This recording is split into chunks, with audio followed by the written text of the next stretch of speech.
Mag-soup pala tayo ngayon for today's video. Yung dalag na yan, dalag ba talaga yan? Hindi ko sigurado, pero basta dalag yan.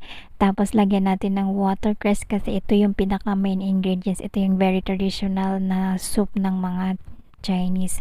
Siyempre lagyan natin ng carrot, konting baboy, saka hinahaluan din nila ito ng duck gizzard, yung balon-balon ng pato, saka yung almonds. Ito yung bilog na tumatamis yan, kalahati lang nilagay ko.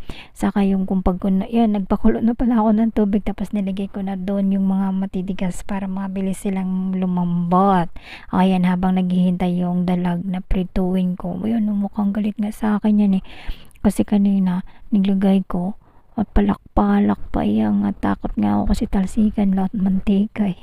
Ayan, natapos ko ng prituin, nilagay ko na dyan sa bag, tapos maglako na ako eh. Ilalagay ko, ililipat ko doon